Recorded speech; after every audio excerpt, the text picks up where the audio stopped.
your attention, please. If you have not done so at this time, please silence all cell phones and pagers and please sign in. Thank you.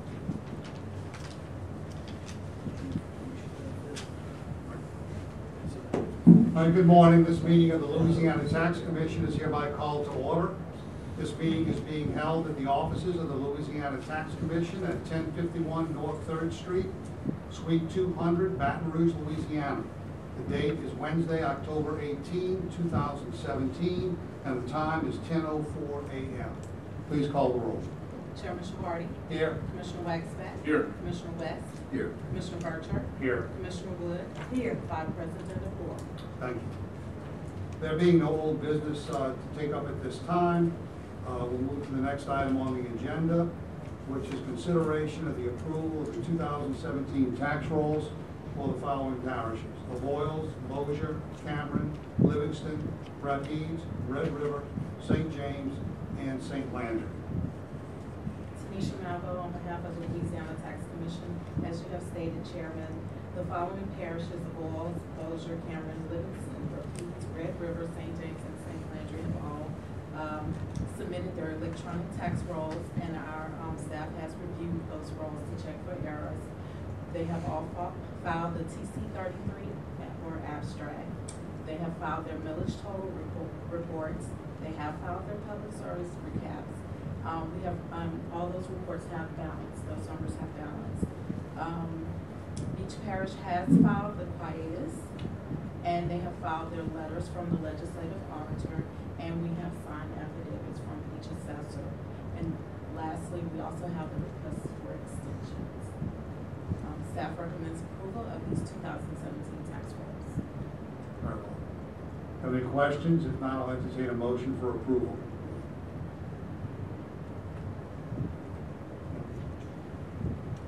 Motion to approve the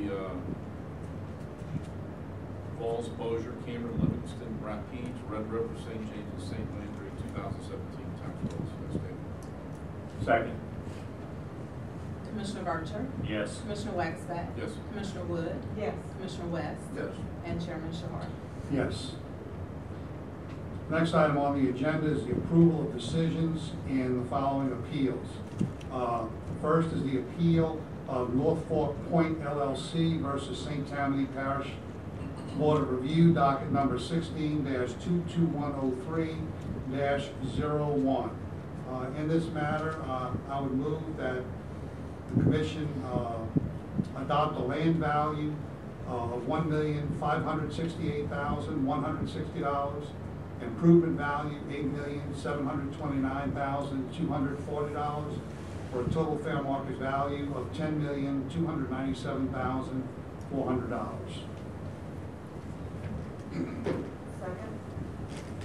Commissioner Burcher. Yes. Commissioner Waxback. Yes. Commissioner Wood.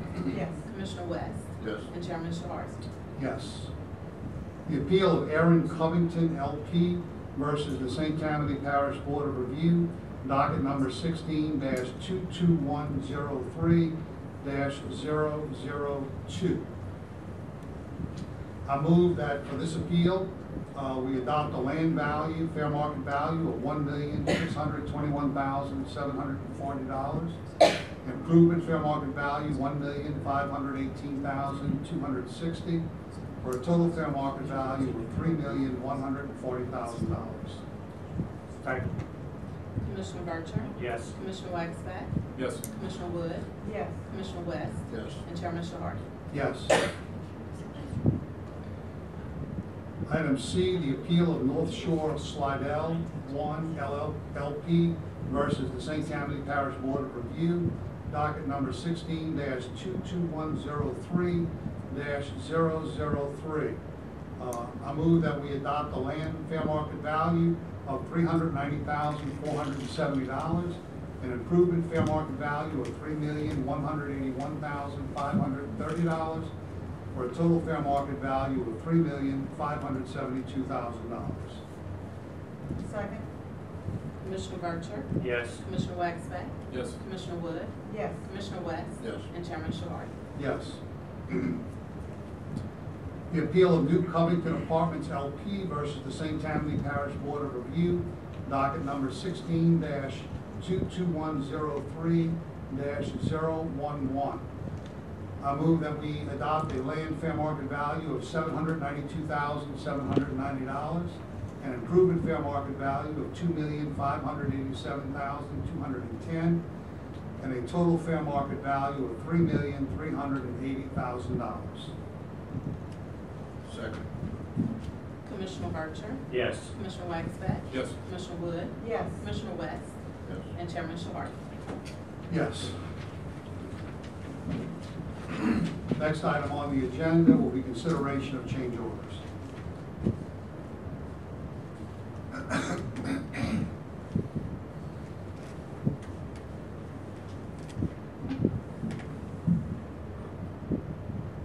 Chelsea Sochet with the Louisiana Tax Commission Office.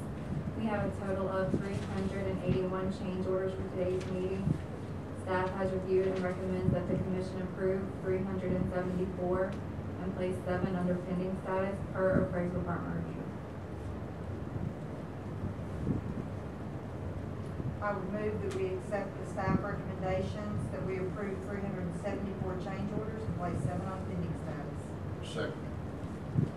Commissioner Archer? Yes. Commissioner Waxback? Yes. Commissioner Wood? Yes. Commissioner West? Yes. And Chairman Shabari? Yes.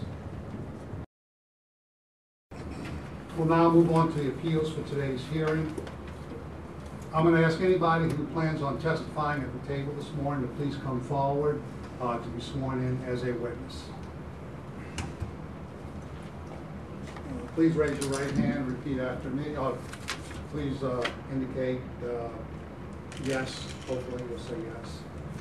In the microphone, state your name and say I do. Do you swear or affirm that the testimony you are about to give is the truth, the whole truth, and nothing but the truth, so help you God? Yes. Into the microphone and state your name. Yes, Mark Andrews with K.E. Andrews. Yes, Charles Abels, Louisiana Tax Commission. Yes, Greg Benquez, Louisiana Tax Commission. Thank you. All right, I'll ask everybody to please come forward and go ahead and be seated at the table. Doesn't matter where? No, just in front of a microphone. Those of us who are hard of hearing can hear. Get away from it, Mark. It is the Tax Commission's policy to accept all documents into the record that were timely pre-filed in accordance with the Commission's rules and regulations. This will be done at the conclusion of all hearings on today's document. Accordingly, there is no need to formally offer or introduce the exhibits into the record should your appeal, during your appeal hearing. However, if you intend to object to the submission of any of the opposing parties' exhibits, you must notify the Commission at the start of your appeal hearing. As a reminder, this is an administrative hearing, and as such, the rules of evidence are relaxed. The Commission is inclined to review and consider all evidence submitted and to accept such evidence into the record.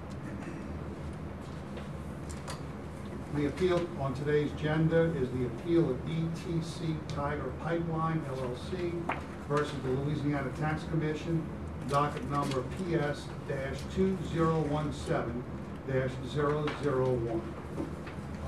This is a taxpayer appeal, so I will ask taxpayer representative to please start. Thank you, sir. So what we have in front of us today is kind of a, and when I talked to Charles about it, in this line of work or industry, it's a bit of a unicorn. Most of the time when FERC pipelines are built, they're built for an end user. That people need gas, and so lines are built to move gas into particular areas. Now, this is one of the pipelines that during the early stages of the shale play was basically built as a, lack of a better term, a glorified gathering system.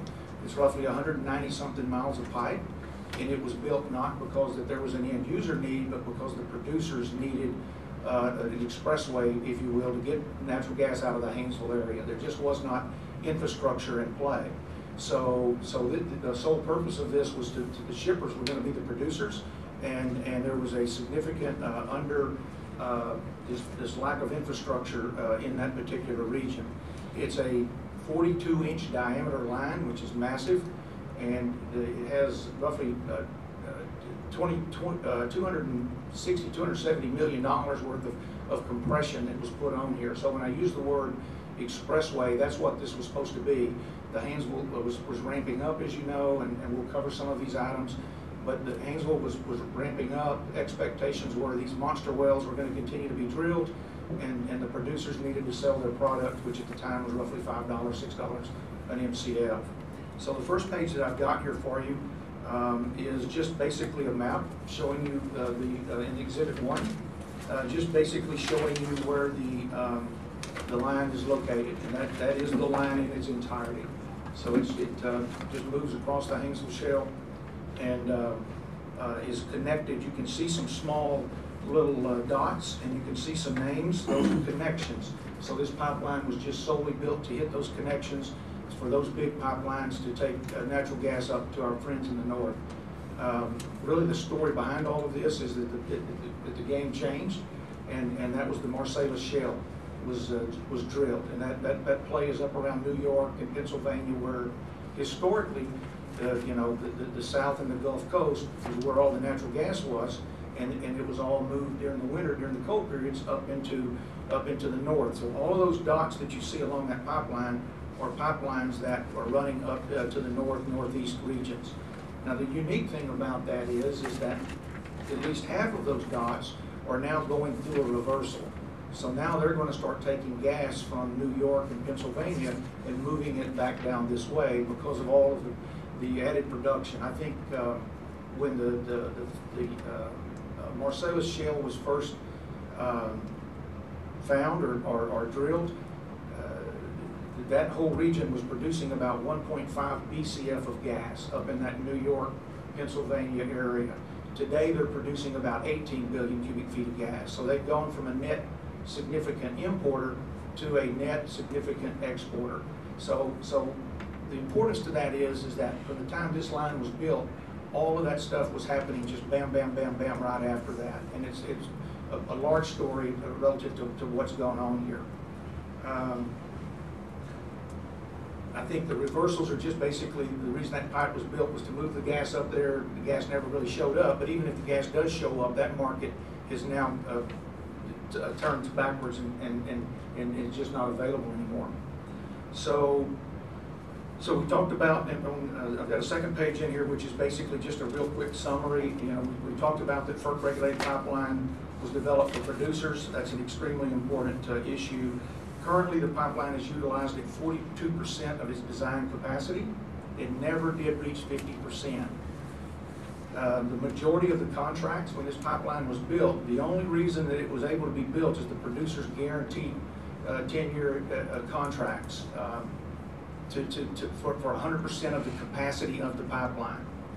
So even though they're only moving 42% of volumes through the system, they're actually cutting a check each month for 100% of the volumes that they've committed to. So there's a huge value associated just with those contracts that are about to expire in 36 months. And we'll kind of walk through what that means. The largest transporter was Chesapeake. Out of the 2.4 billion cubic feet of gas capacity, they took 1 BCF of that capacity, so almost half of the capacity. In recent times, there's been some judgments that were adversarial to pipelines, which disregarded these long-term contracts, and this gave Chesapeake, along with the fact that they were not in a good financial situation, an avenue to renegotiate a contract. And they, in 2016, renegotiated a contract for much lower volumes and then futuristically much lower prices.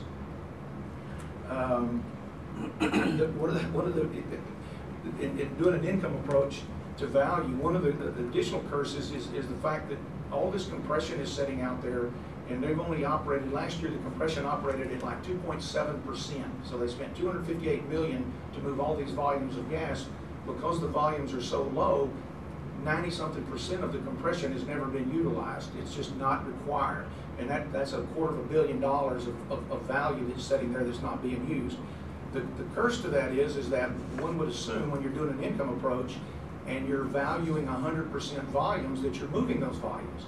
And so you're paying for the expenses associated for the cost of what that would be. And here, since they're not using any of that, it's a plus for them today, but when you're doing a futuristic projection out into the future, you're using operating expenses that are about 5% of of the net revenue or the gross revenue, when historically the average on all FERC lines is about 30-something%. I've got some data in here that we can talk about that.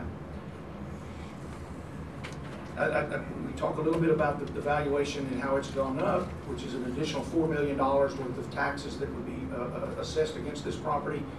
I know we're not talking about taxes, but that's an expense. That's an expense that wasn't in last year's operating expenses.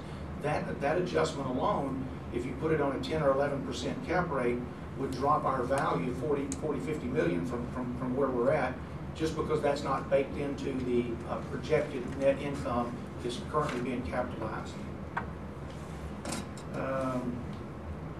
Transportation rates are going down. I'll point to what's going on in that regard.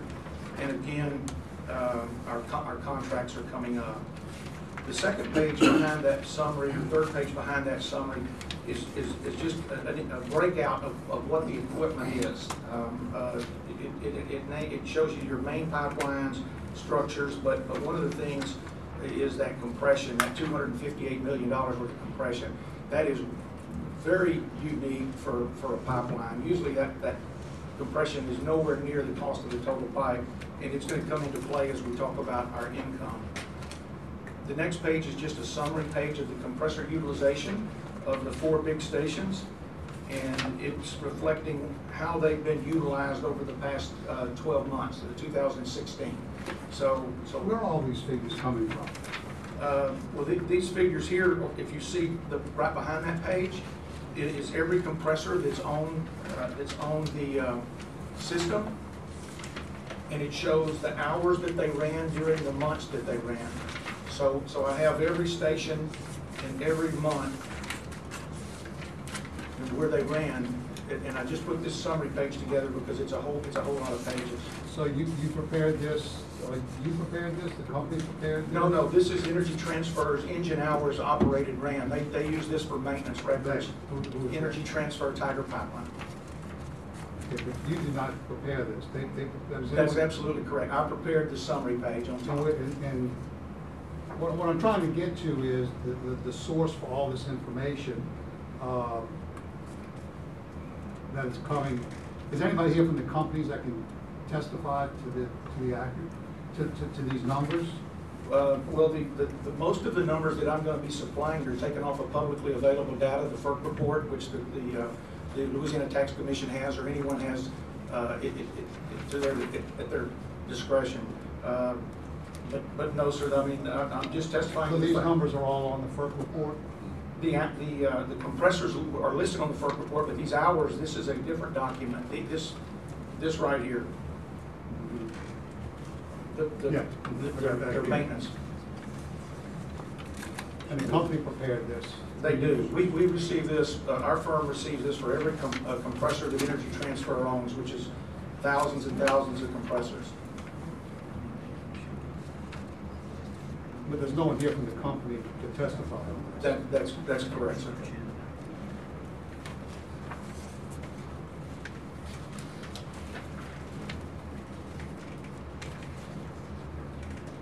So after those, continue?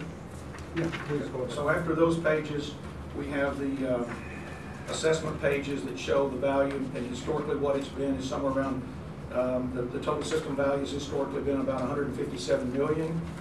This year it's at 973 million, and that's one of the main reasons that we're here. And I've just got the document showing what the values have been over the years. The next page is a valuation support document, and you can see some charts and graphs. The importance of that is again, is that the contracts are expiring in 36 months. That information is publicly available information. There will be articles in here that will talk about that. We've provided contract data previously. I've got that information in here as well.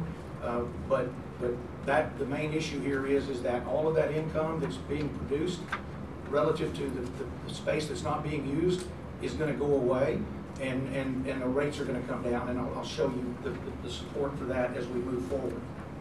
But that's in the future. That's not, I mean, obviously your revenue has not taken a hit yet. It for has, 2016 it hasn't. Yes, it has, sir. It went down. Some.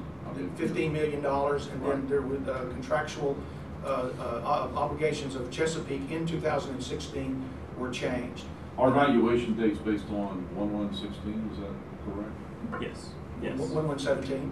Yeah, 117. 1/1/17? December 31st. As of December 31st. December 31st, 2016. Right. For the 2017 tax year on personal property. Exactly. So from a, Okay, let me ask this. It always bothers me when we talk about income going down in the future. You have a shopping center. Leases are up in 2 years. When I was assessor, I get this all the time. You know, my tenant's gonna be moving out in 2 years. I've always viewed that as being speculative, either A, because the tenant actually may not move out, number one, or number two, there may be another tenant right on his heels that's ready to gobble up the space. So I would never want to consider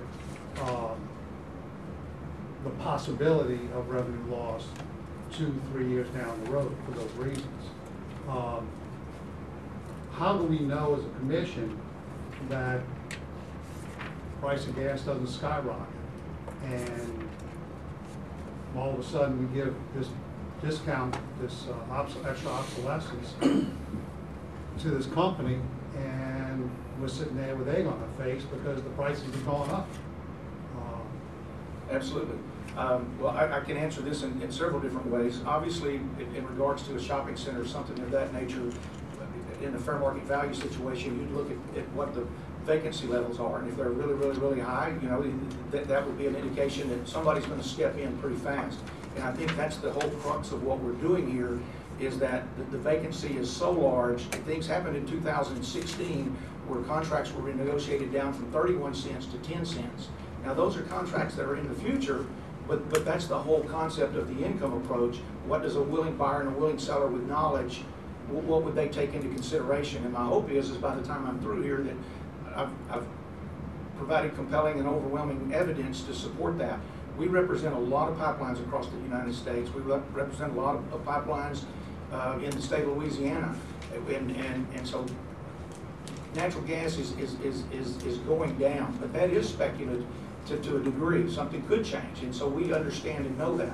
This is so large and so huge and so different that it just, you can't, in our opinion, in anybody's opinion, I would think, from a valuation standpoint, you can't ignore that information. Now, how you utilize it is obviously, will be judgment based upon your guys' opinion of what's testified to, but it's out there. My question is, I don't see the impairment, say, from 2014 to 2016. Utilization in 14 was 44.35%. It dipped down a little in 2015 to 38.91%, then went back up to 42%. So I don't see the impairment as we sit here today discussing this valuation. Now, in 18-19, certainly you may have more of a case. Well, once those contracts are renegotiated, or there's less revenue. To give you an idea, there's 2.4 BCF of capacity on that system, and the contracts in 2016 some were renegotiated at a dime. If you do all 2.4 BCF, which we've already testified that we're only operating at 40%, but if you do that entire pipeline at 2.4 BCF at 10 cents an MCF, you can't even cover your operating expenses. What we're hoping is going to happen here, and what we've talked to Charles and the state, is to start moving that number down. So when this thing falls off the cliff, it's going to be far worse. And again, I think my evidence will support that. This is going to be a train wreck. Even if you took the gas that's being moved on the system today and said that someone would be willing to pay 31 cents an MCF, which they're not going to, because there are competitors out there that are also signing gas at 10 cents, and we'll talk about that in a little bit. Even if you took the level of income based upon the actual volumes, the actual usage of that, your gross number is so low that you're barely covering operating expenses. And so, we're not saying this value should be zero. What we've been hoping to do is start moving this value down, understanding that there's a cliff out there in 36 months, and it's going to be bad, and that it's going to be severe. moving that value down as you're recognizing that income that's going away, the value's going down. The problem I have is the methodology, the appraisal methodology doesn't really take into account a future event. We have to look at the valuations, the utilization, the NOI as we sit here today based on this valuation. Absolutely. And 12/31/2016 is the number. I don't see the impairment 2016.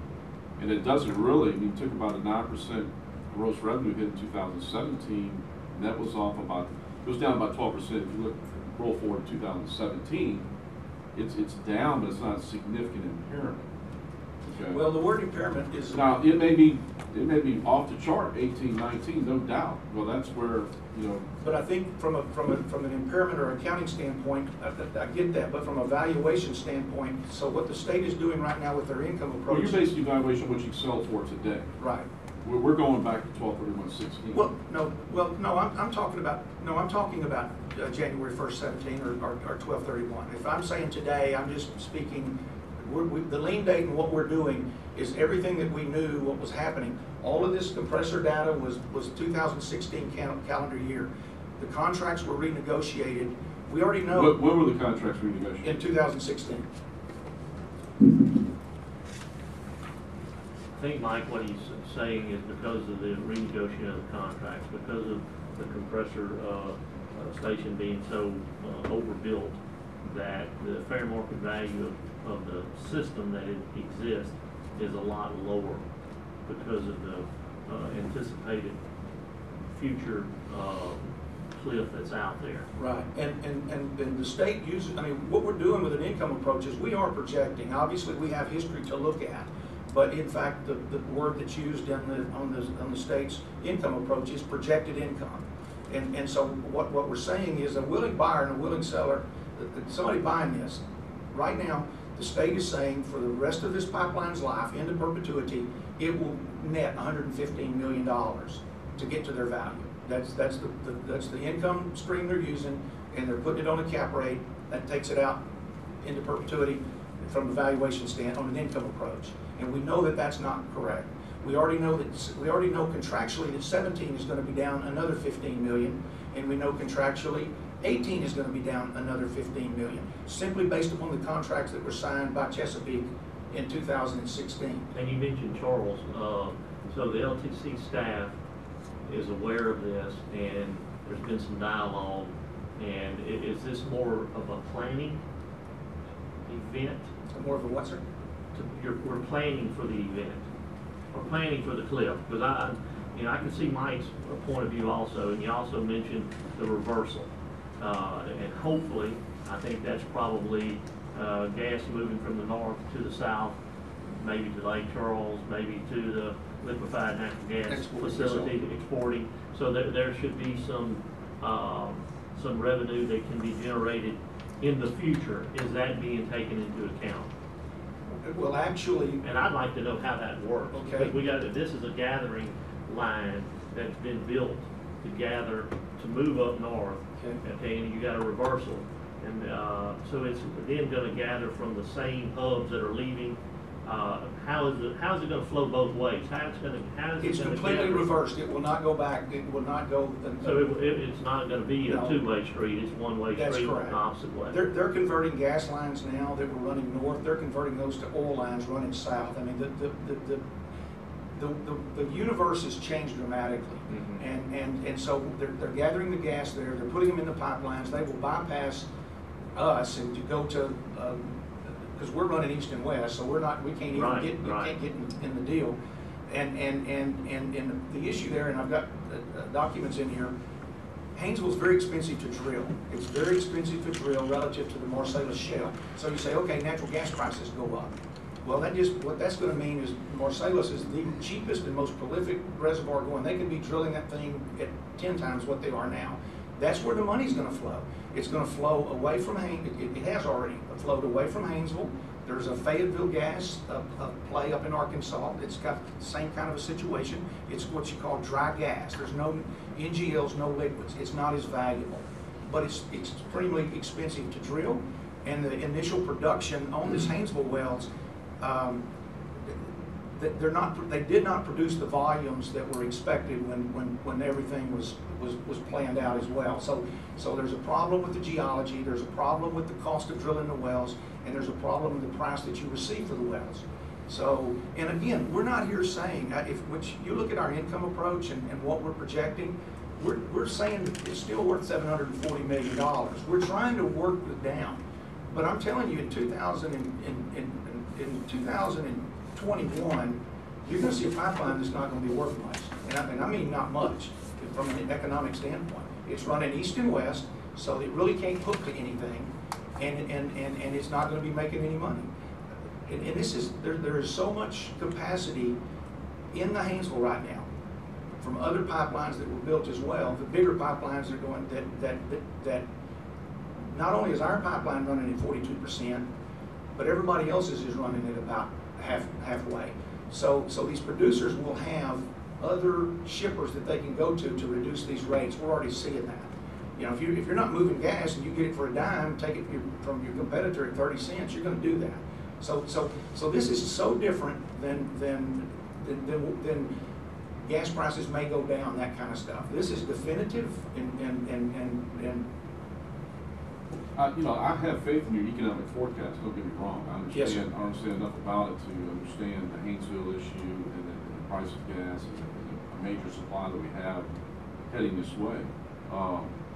Where I'm struggling is just that, you know, do we typically take into account this future fiscal cliff in evaluation that's what should be based on 1/1/2017. So, I mean, that's just, we'll have to yes, sir. mesh that out. And There's no doubt if you were to try to do a transaction today, this pipeline is probably worth a lot less. yes, and in our opinion, on January the 1st, I mean, that's what we're testifying as of January 1st. All of these things that we're talking about were known facts during 2016. If you go to, and I'm going to start to bounce around here. Well, I'll talk fast and we'll walk through here. And if you have questions, let us know. I've given you the utilization, the actual monthly production of the assets. What exhibit are you on? I'm sorry, I'm still on one. I'm still on one. I've got these charts that show you which contracts, and they talk about the facts surrounding the argument.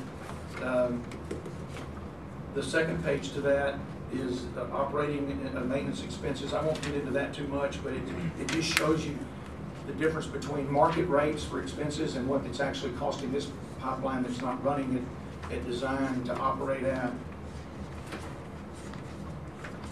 And then the last page in that exhibit, you know, is basically the crux, we believe, of what we're talking about, and it's the definition. Louisiana defines fair market value, and it talks about that it's exposed for sale in the open market. A purchaser who is buying with knowledge, certainly a buyer would consider all of these facts relative to another pipeline that does not have these issues. And all of the things that I believe that we're doing here and that we're talking about are indicative of fair market value under that determination that even though those events have not happened, they're going to happen. And there's contractual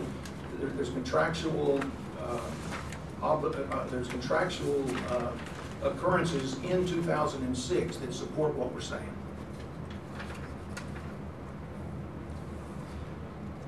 Exhibit 2 is just simply the contracts themselves. It tells you who the shippers are, and it shows how much their maximum quantity.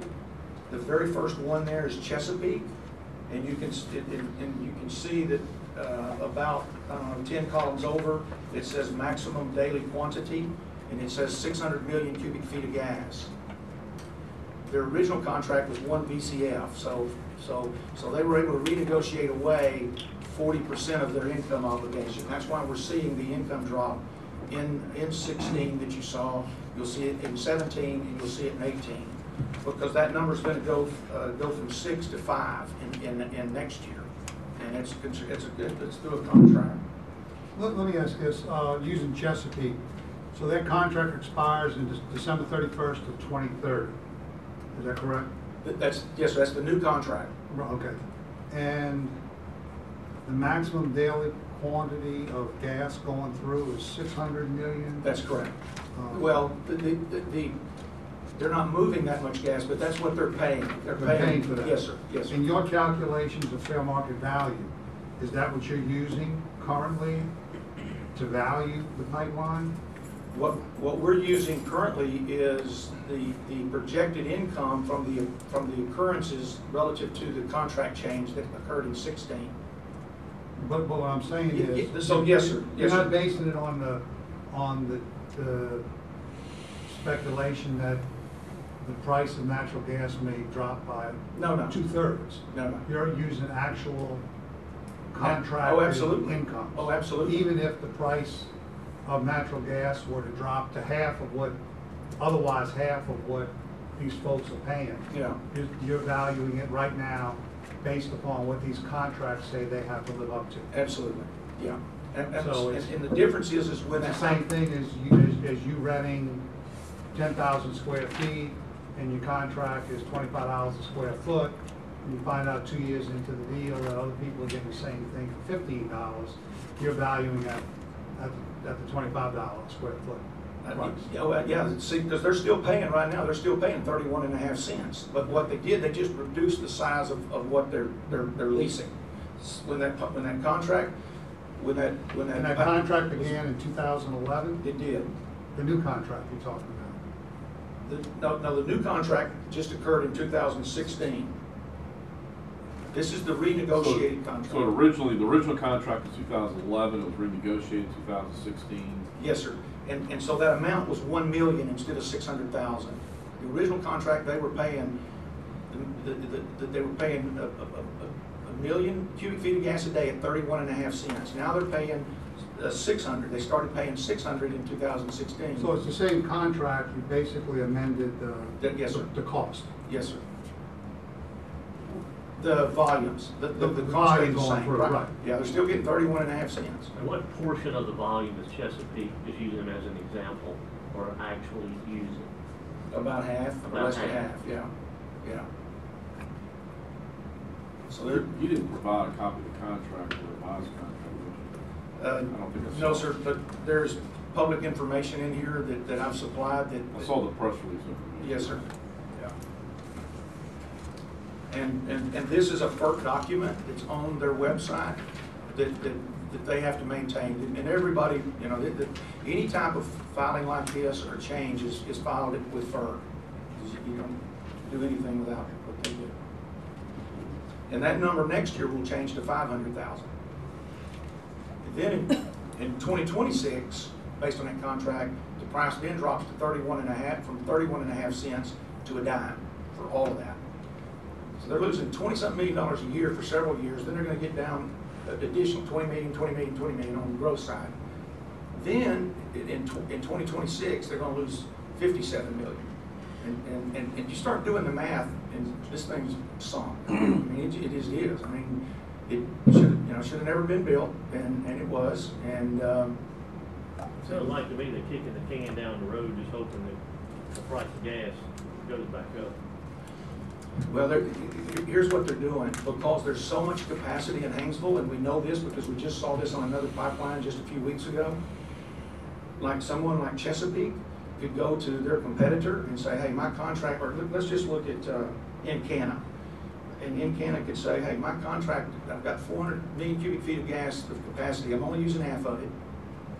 I want to sign a contract for 2021, and I want to pay a dime. There's 2 or 3 pipelines that would do that in a heartbeat. And so what happens is, what we're seeing is the last guy out of the gate, it's too late. If you don't renegotiate, why would someone renegotiate a contract today that's not expiring until 21?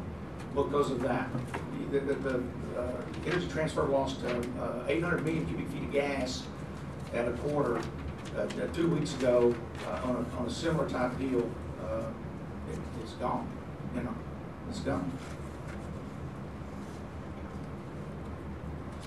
But again, so now our capacity, when they first built the pipeline, was at 100%, and now it went down from 2.4 billion to 2, so we've lost that, but it's going to get worse. Okay, so the information relative to Chesapeake, Do you have any information in here on historically what these numbers were? Is there anything in the? Yes, sir. Where's that at? that's gonna be Exhibit 4.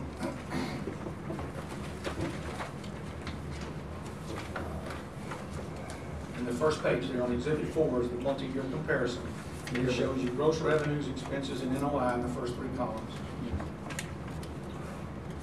And those numbers up there. What I was talking about was where these contracts were historically in years past. In other words, what were they paying in 16, 15, 14?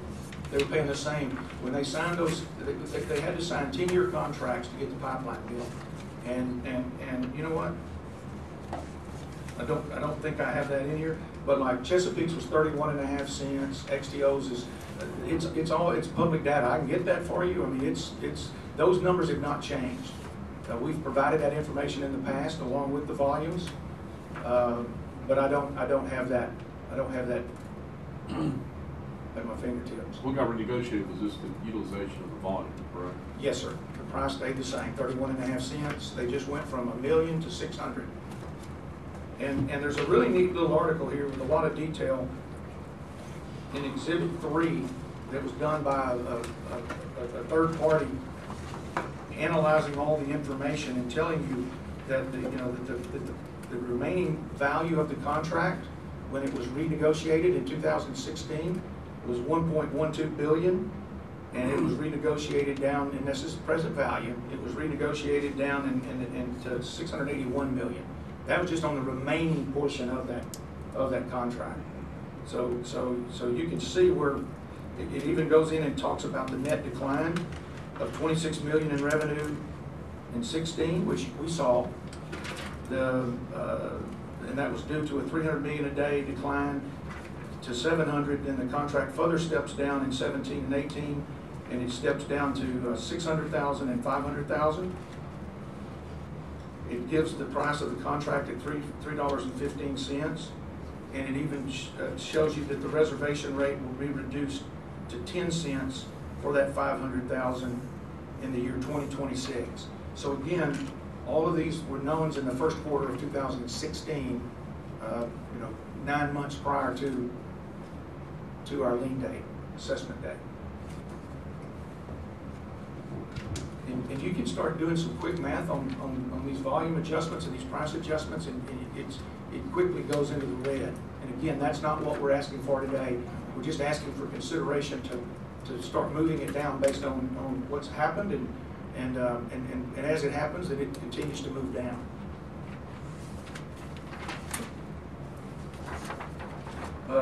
Okay, so we talk about the Exhibit 3 and the article, which is a very detailed article. The second page is very graphic in what it's showing relative to the revenue. The blue bars are what the contract was. The gold bars are what it is now. And you can just, you can just see when you're talking about a contract that represented 40% of the total capacity, how devastating this is going to be economically to the pipeline. And again, a willing buyer would certainly consider those things in their analysis. Exhibit 4 is just the historical income. The years up there are tax years and not income years. So when we say 2013, then that's revenue that occurred in 2012 for the 2013 assessment. In 2014 was the 13 income for the 2014. And you can see, because the contracts were 100% and they were receiving their checks each month, 2012 through 15, the revenue was flat. It was predetermined. The renegotiation started in 16 and income fell, $25 million, 26 million. That same occurrence is going to happen in 17 and again in 18.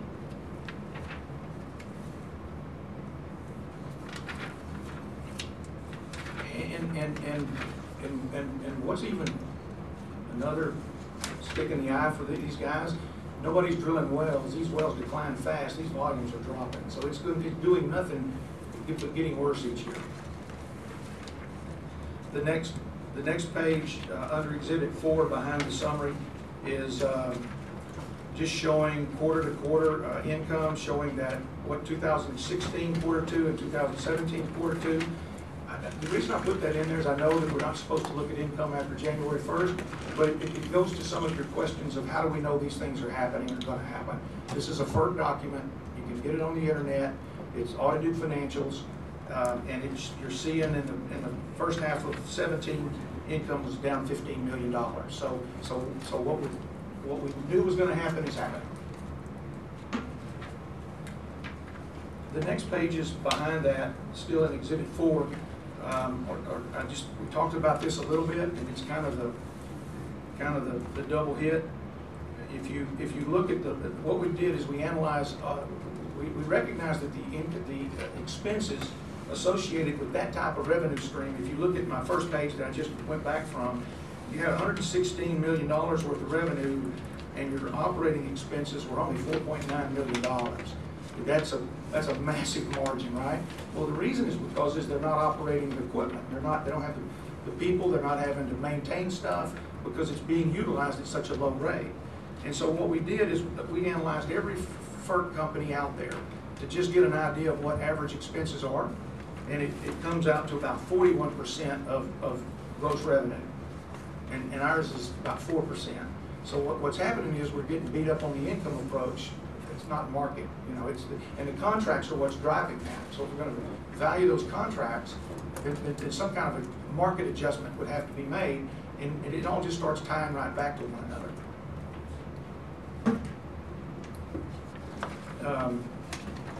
Exhibit 5. There's several different ways of valuing the income approach. Most of the time with utility companies, you're using a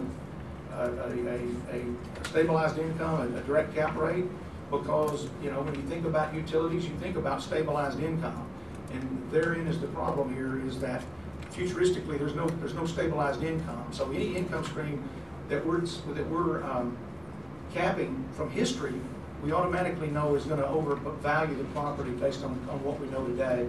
So we did one using projected income, but we also did a discounted cash flow. And all we did was adjust down. This is where you were asking me questions. We just adjusted down for the knowns and didn't take into consideration anything on prices going to dimes or things of that nature. And it discounts your income stream to a fair market value of $744 million. And that's what we've reported as our opinion of value. Can you put a present value factor on that? Yes, sir. 12%? Yes, sir. There's a 12%. Well, the discount rate, the discount rate is 12%. Why 12%? In the oil and gas industry, because you're dealing with an apartment complex or something of that nature, you're dealing with an asset that's always going to be there. These assets they don't go into forever. They have a declining base about them, and so there's associated risk that is included in our weighted average cost of capital calculations. And so what we do is we look at MLPs and pipeline companies, and we develop our weighted average cost of capital, and then you can see we added 1.88% for growth rate in that discount rate. So, by way of example, in 2021, you're estimating a total gross income of $152,676,328. That's correct. How does that number come about?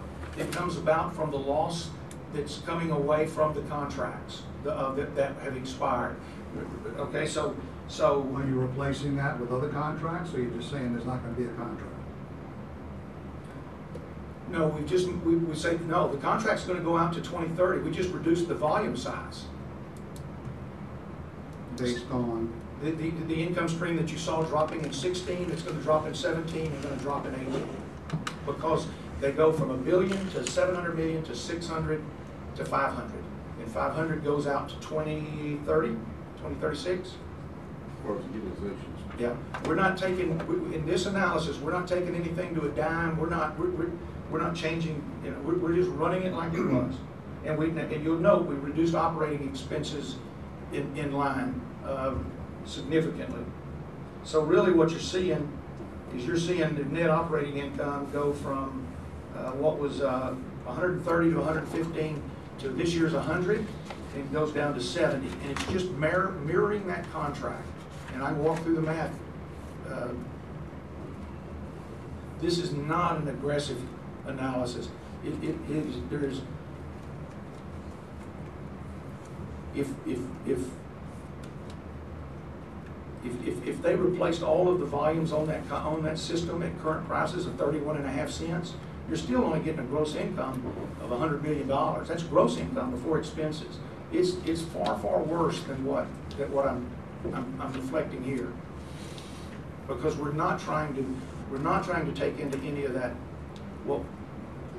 those things that could be highly subjective, although in my opinion they're not. I'm not applying them and putting them in here. I'm hoping what I'm showing you is based upon the knowns of January 1st, 17. On your operating expenses, since you brought that up, for instance, looking at 2017, 114,554,063, roughly 115 million. But look at the FERC report that you included as an exhibit at the end of 2017, quarter 2. That's just quarter 2, 2 quarters. Okay, so that number, these, make sure I'm reading it right, that 70,800,000 is just 2 quarters? That's correct. Okay. Yes, sir.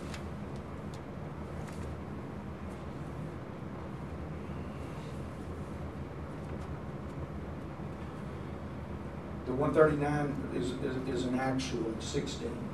Because it says total prior year-to-date balance for Year- quarter year, okay. Yes, sir. And you got current 3, so a little confused because current 3 months ending, quarterly only It's 1 month. is 31. 2 months and 4 months. Yeah. I'm sorry. It's only 31 million. Yeah, it's Okay, all right, got yeah, it. it All right, makes sense now. one of them is just the second quarter only, and the other one is first and second quarter total. Okay. And it compares to 16. And it's already down 8 million in net income. So, all right. So that's DCF model. We run it 10 years, and then we do a terminal at a cap rate of 10.12%, which is less than the cap rate the state uses at 11.2. And I'm not trying to come across as a used car salesman. I understand the hurdle that you have in your mind, and that what we're talking about is futuristic. I've tried to be as conservative as I possibly could be here. And I love the questions, and I want to answer everything, because this is a real world issue. It is extremely unique, and it's the reason that we're here today, is that it's different.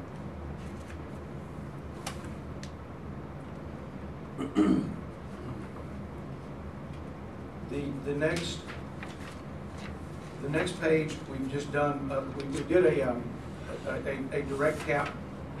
No, I apologize. This is our cost approach, and what we did is we just did something with a utility adjustment and took the difference in cost. We took an in-utility penalty, which I'm sure you've heard on locally assessed properties and things of that nature.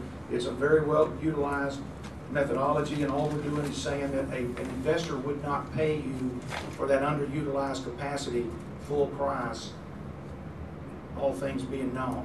And so it's overbuilt, and we'll walk through the entire marketplace here in a minute.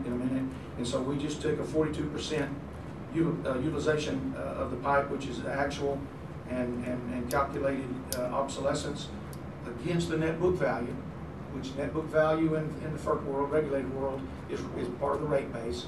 So it's important. And we come up with a $544 million value. We're not asking for a $544 million value. I'm just showing you what a very respected cost approach application based on the facts as they were on January 1st comes up with. The next valuation is we did a direct cap. We talked a while ago about the direct cap and the fact that it's utilized by most state tax commissions because you're valuing utilities, which are generally stable type assets. If there are fluctuations, then you can use 5-year historical income, and you can capture ups and downs, and so it's widely used. It's certainly used in the real estate market, but in this particular instance, it's using historical income, hands down overvalues the asset. So what we did is we just made a calculation based upon our calculation of the lost, assuming the 40% reduction of the NOI due to the contract renegotiation only. And that took the projected income to $78 million. We applied that to the 11.22% cap rate that the state utilizes, and we come up with a $701 million value. Again, and I know if I'm talking over myself, but if you take 2.4 billion capacity and put 10 cents in MCF, say they're going to say that they drill all the wells in the world, and you put 10 cents in MCF on it, which is what the current market rates are being signed today, that's gross income of 87.6 million. Gross income. Gross income. That's 100% of the pipeline being utilized, 100% payment. That shows you the severity of what we're dealing with. On the flip side, if you use the current utilization, which why someone would sign for utilization above what they're using, they'd be foolish, but if they did, but if they used up to that utilization rate of 42% at the same price today, 31.5 cents, your gross income is 110 million. That's how severe this thing is. Good question. On your projected income NOI, you're showing in this table 78,731,000. Your multi-year comparison is stating 115 million. Where is our multi-year comparison? It's this sheet right here. Well, it shows what 2016 income was. That's 2016 FERC regulated income. Okay, so that's income. It's occurred. 2017 is for the tax year? That's correct, sir. That's what you're saying? That's Okay. correct. Yeah, that's always difficult. I should have put a slash. And so what we're trying to do there, as we know, in using a cap rate, we have to come up with a stabilized income amount. And then, so what we're trying to do is stabilize the income, understanding what we know. And that comes up to 701 million. Again, that's lower than our cash flow, but we're not asking for 701 million. And again, I cannot emphasize, the severity of the 2.4 billion cubic feet of gas at a dime. Is gross income at 87 million. I mean, bump it to 15 cents, and you're at 110 million. Well, that doesn't even cover all of the expenses. It's that bad, and it's it's coming.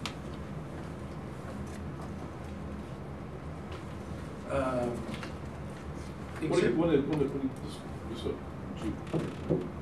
geographical question, logistics question. When it gets to the county in Texas, where does it go from there? Does it get sent down to Lake Charles area or Port Arthur or something? No, sir. Like that? You remember that line runs over there, and it's a little bit in Panola County. Yeah. All that gas is collected. Is it stored there? No, sir. It goes to those little zeros, those little points that were on that map. Those are the connections of the major pipelines, and the names of the pipelines are there. So I know you don't. So the line goes across, and it's just feeding out to all the different. Yes, sir. North and south runs? Yes, sir. And all of the connections, there's something there called a Carthage hub, which is a location where you can dump and they wheel gas out. This pipeline is just solely to get gas to those locations. So it was solely designed for the Haynesville. That's shale. it. It runs, if you look at that green area, that's the Haynesville Shale that's on that map. And those dots that are along there, trunk line, we represent trunk line. That's a pipeline that's being reversed and converted to oil.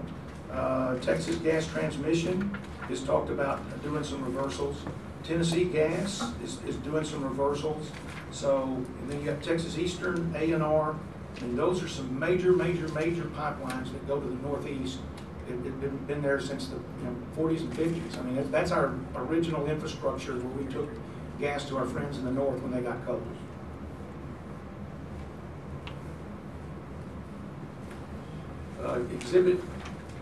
Exhibit 6, I'm not going to really run through those, but I'll tell you what I'll do. I'll go to the last page. This just shows us what the rig count's been doing in Haynesville.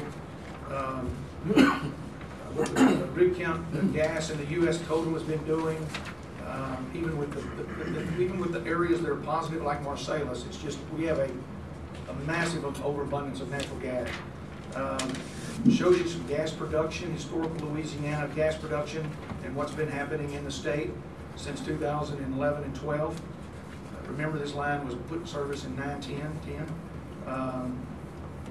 Shows a comparison, and I know that we're not supposed to use information for 17, but I think putting that in there is important, that you understand that what I'm telling you is the truth. I mean, I understand, you know, that you get into this projection thing.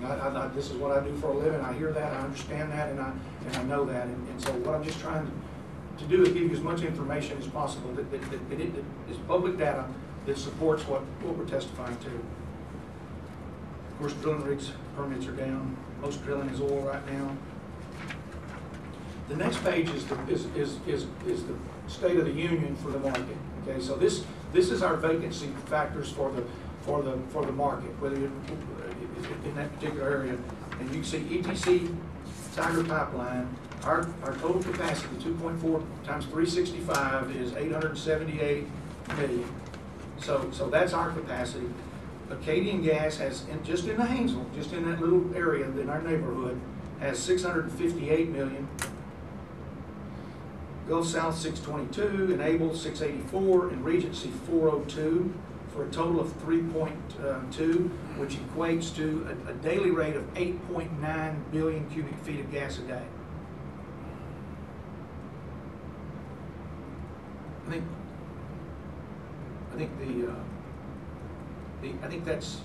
I think that's double capacity for the entire gas production in the state of Louisiana. That's how severe it is. But you would say through 2016, the end of 2016, capacity or the utilization has been consistent. It's been consistently bad. But it's been consistent as far as the amount. Yes, sir. Yeah. All the bad because it's not 100%, but it's been around that 40 percentile, 40, 41, yeah, whatever. Yeah. So it's been at that consistent rate.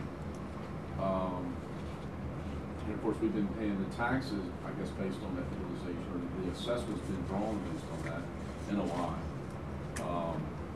But your argument is there's a cliff coming, we're gonna fall off on it shortly. It's gonna start in 17, 18, 19, 20, et cetera, to get ugly.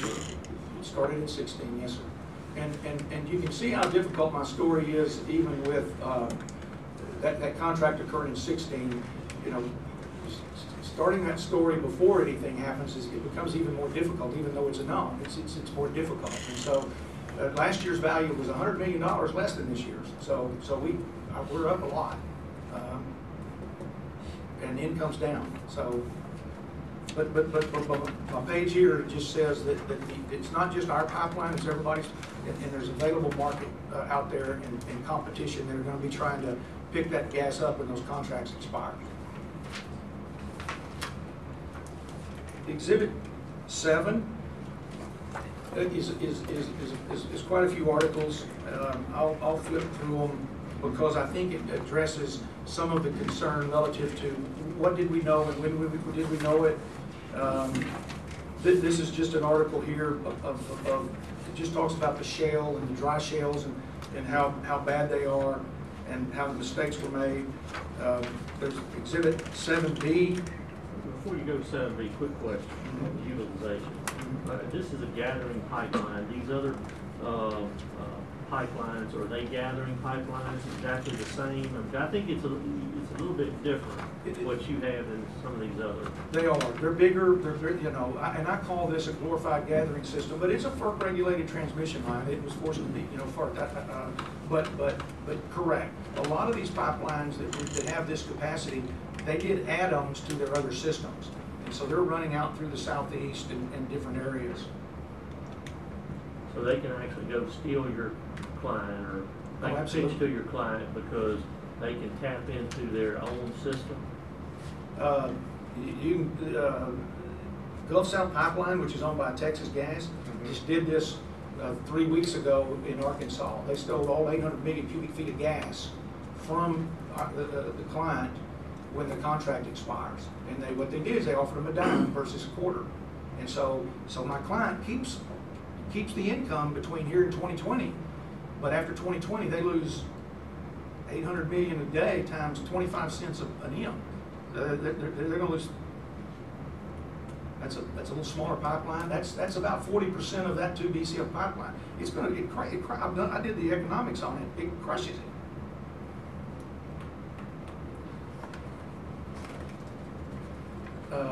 I've got an exhibit in here, 7A, that just talks about the shale play and some of the things that I've talked about from a support standpoint. I have a 7B exhibit that the title is "It's the Final Countdown: E&P Shipper Contract Cliffs." It's talking about what's going to happen and how severe that it's going to be. I have exhibit C.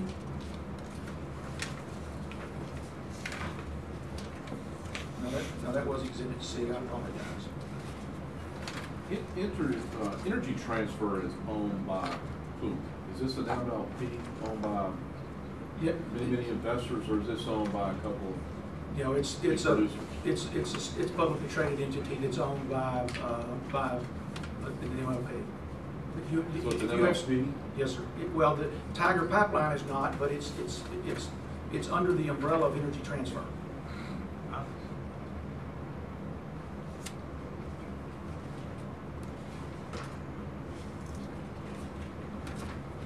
7C just talks about the fact that this is something that's truly coming.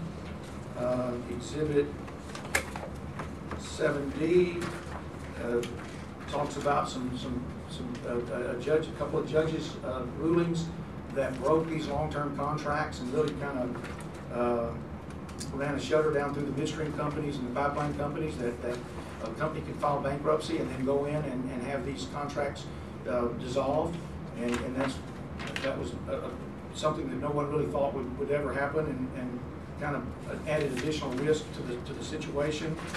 Exhibit 7E, this is January 2016. It just talks about for the shippers themselves to survive.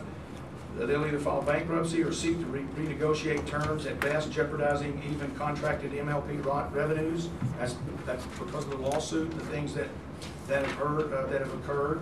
That was being talked about in January of 16. Another article in 16 is just showing you the Haynesville. It just talks about the Haynesville and the permit activity declining 25%, and just showing you that there was a lot of information out there that an informed investor would know. 7G, this is out of a Forbes article that is pretty interesting from the standpoint of what it's saying, is that even if gas prices go up, the other shale plays are less costly to drill and can operate at $3 and $4 an MCF, and it takes $6.50 for the Haynesville to be economic. So it's just to break even. And you have to remember, if it's $6.50 in the Haynesville, it's $6.50 in those other areas as well. And they have wet gas, so they're selling NGLs and oil and things of that nature. So people are still going to keep pouring their money into those areas. There's some really good information in here about the overprojections of the geology and what was able to be produced and when these pipelines were being built. And it just it's just a failed bid from the get-go.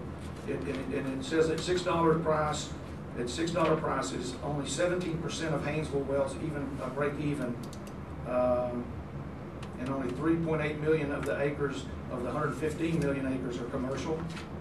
So I think it talks about Encana has already exited the play. Encana is one of our contract shippers, so they're not coming back. When their contract ends, they're gone.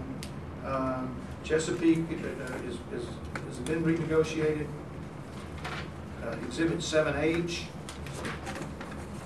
This was an article in 15 talking about the Utica Shale, which is in Ohio and is part of that Marcellus Utica play that is so prolific and again is up there around Chicago, and it's not only cheaper to drill, it's cheaper to get to the people that need it, and it's just stabbed a knife in the heart of the Haynesville play at this point. And again, that was in 15.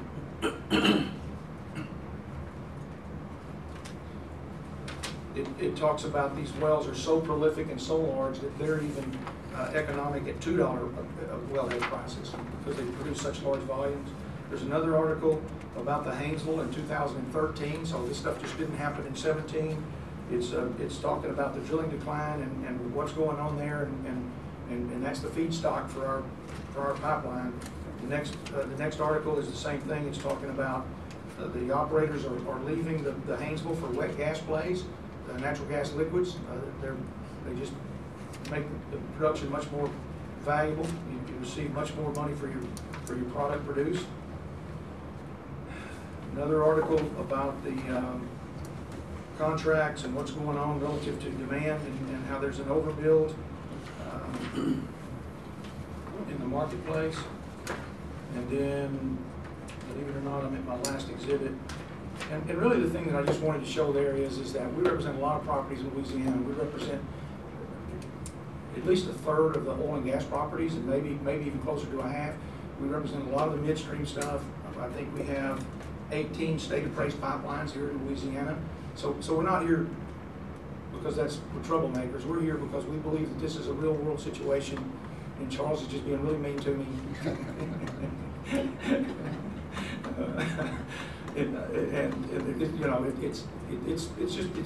It's the right and fair thing to do, and the fact that the value even went up $100 million even makes it worse when all of those negative things occurred during 16 as well.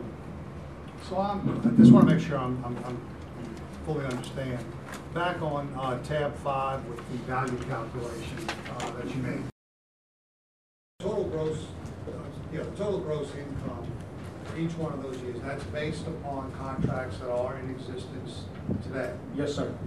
Not assuming that somebody down the road is going to come complaining saying, I know I agreed to do this, but I could be doing cheaper somewhere else. This is based strictly on what they are obligated to do under their contract. Absolutely.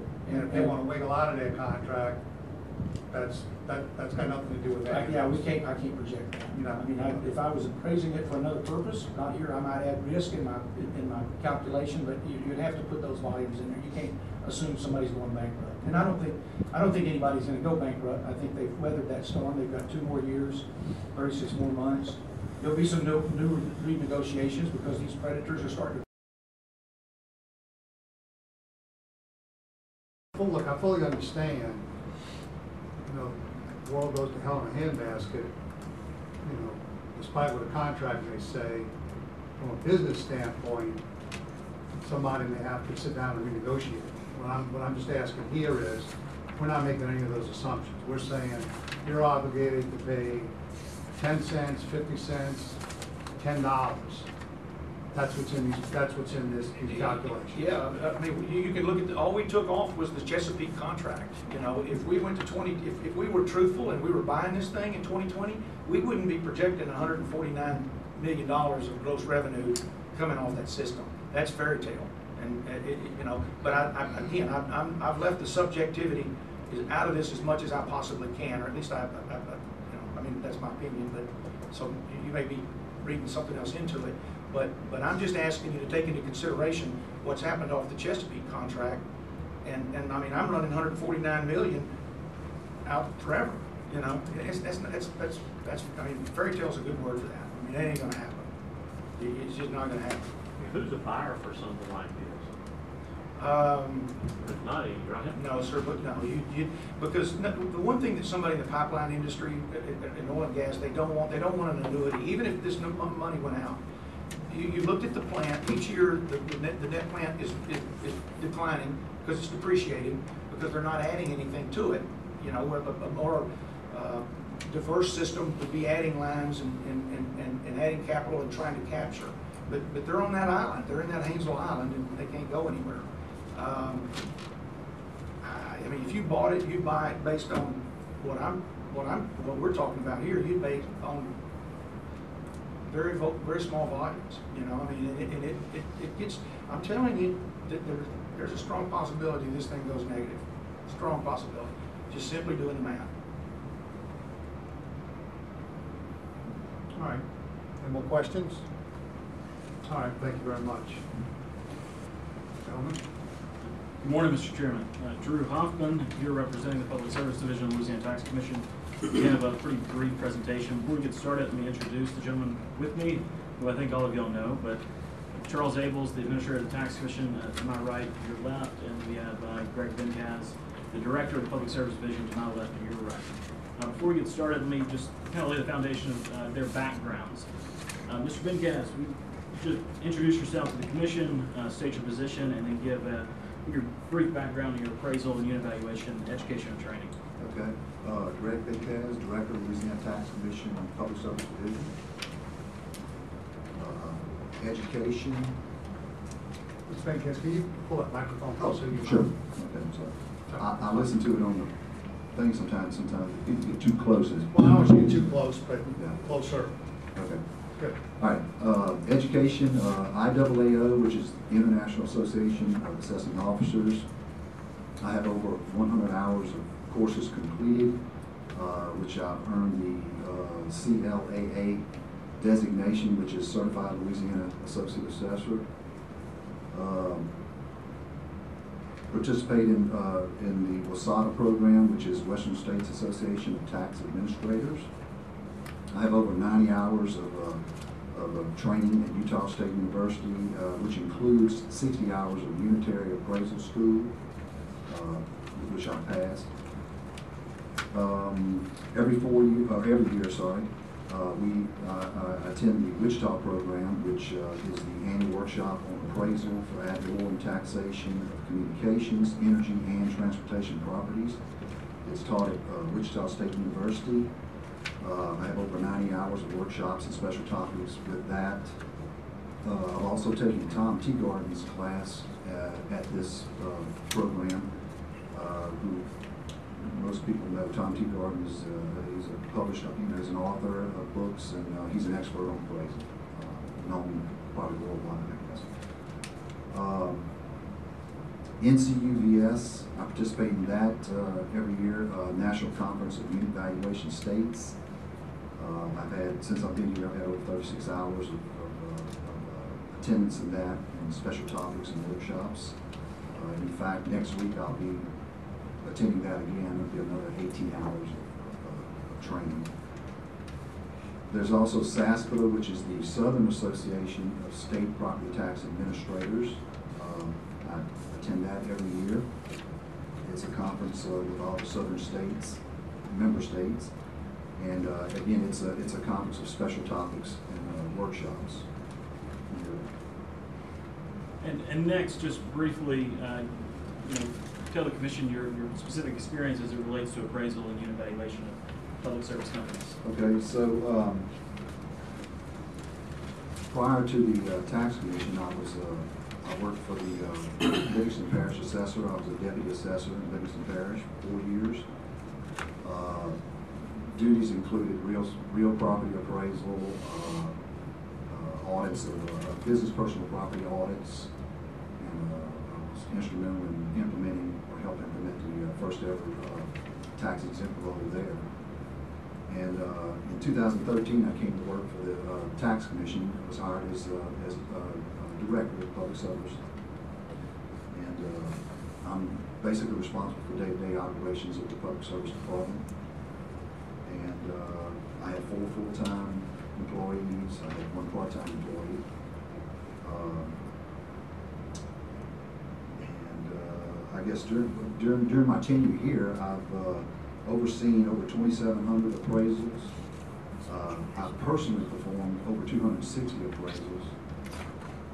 And of that 260 that I personally performed, over 145 were actually pipeline appraisals. Thank you for indulging us.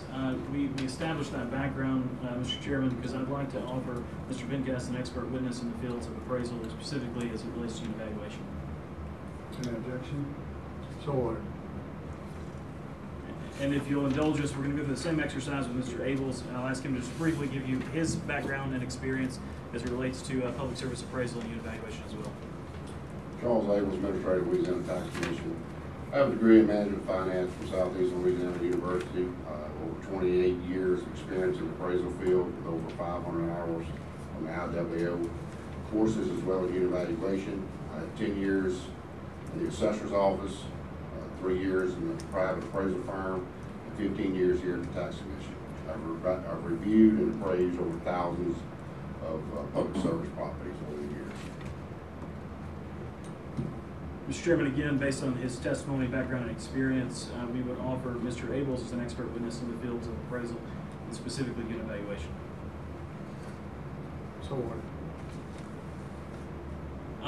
I think y'all are familiar with the issues. I think the main dispute is very clear, so we're not going to belabor the point, but I'm going to ask Mr. Bencas to walk through first, generally, the unit evaluation process, what he does and what our staff do as a public service appraisal division, generally, and then have him walk through his appraisal, what he did with regard to this taxpayer. So, Mr. Bencas, just briefly offer the commission kind of an overview of the appraisal process for public service company. You mean like unit valuation? Yeah, so what general methodology do you utilize for a company like ETC? Okay, so yeah, a company like public service company like ETC Tiger, we would use the what's generally accepted practice of unit valuation, where you value the unit, the company as an entire unit, one entity, in lieu of fractioning off, like in parts and pieces. It's valued as one total unit, and then once you come to basically a value of that unit, the portion of that unit that is in Louisiana would be allocated or broken out of that total. And within within the unit valuation process, how do you actually arrive at the system value? What are the steps that you take to arrive at the system value for a public service company? Well, we use the three basic approaches which to value, which is the cost approach, the income approach, and the market approach. And we come up with an indicator for each of those processes, and then take those 2 or 3 indicators, depending how many it is, and we correlate a percentage to each one to come up with a final system. And with regard to ETC Tiger Pipeline, I'd ask you now just to generally walk through your appraisal, what you did here, and the value that you ultimately obtained. If you want to walk the commission through your appraisal. All right, so yeah, everybody should have a copy of this. So here at the Tax Commission, we use a system called PARTS, which stands for, and I just found this out by the way, Property Assessment Reporting Tool System. Again, we just call it PARTS. It's the system we use to input our data that we've received and that we calculate, and it's our system. And you receive the data from where? Well, most of the data is received from the taxpayer in the form of the FERC, which is the Federal Energy Regulatory Commission. It's all audited financials and data from the FERC. So you get your information directly from FERC? Most of it, yes. I assume off the internet, but it's coming from FERC, it's not being provided by the taxpayer. Well, the taxpayer provides a FERC to us, but we have access to that FERC as well, yes. Do you review that, or just? Yes, we do. You go look at it? Absolutely. That's a lot of the data that we need comes from that document. I don't want to disrupt the testimony, but what I'm interested in hearing is your methodology and how that is different or similar, whatever the case is, to what the taxpayer pays. And what's the difference, and why is there, if there is a difference, why is there a difference? And is the unit valuation method prescribed by law to be used for public service properties? It's not by law, but it is it's the method that most everybody uses, I would say, throughout the country. But the statute requires valuation. I'm trying to remember the exact wording of the statute. If I say it correctly, I think that the statute doesn't necessarily say that we It doesn't say use unit value, valuation, right? But it says you use the 3 approaches purchase the value, which is cost, income, and. There's some limiting language in the Yeah, Charles Davis, statute. Administrator, Louisiana Tax Commission. Chairman, I believe that what it actually says in the statute is that we should use recognized appraisal methodologies as other states do in determining the valuation of public service properties. All states around the country who has a system use the methodology that we currently use. Our standards come from the National Conference Unit Valuation Standard, NCUVS. So we use those standards in determining valuation of public service properties.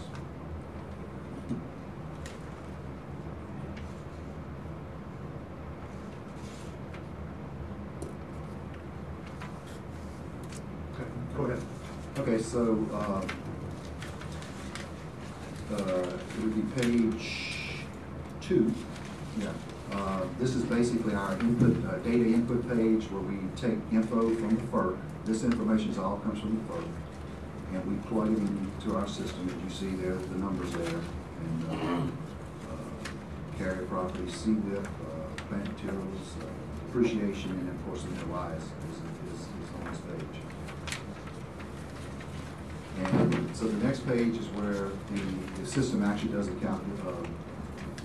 spits out, calculates the numbers that we input on that first page. And so you have your utility plant in service, and you add CWIP, your construction work in progress, your plant materials and supplies, and then we have a custom field there number of $3,400. I think that's it's the gas OTA system. It's just another little thing that is added to the total system to come up with a total plant in service of $1,111,834,858 billion. Okay, and then from that number you back out your depreciation, which is $196,614,177, to come up with a net plant of $915,220,681. Mr. Chairman, just for the record, And that's all taken from the FERC report? Correct. that's right, and that's the same figure that the taxpayer has on their Right. cost approach. I think the difference is, Mr. Binkhouse will explain this, they then apply an obsolescence factor of 40.51%, which How got much obsolescence? it was a 40.51%, so it brought their indicated cost value to $544 million and change. So again, this is the cost indicator number that we would use in a later process, and we'll get to that in a second. And as Mr. Hoffman mentioned, at this point, we do not, here at the LTC, we do not consider obsolescence in the cost approach. Okay, we do it at a later point.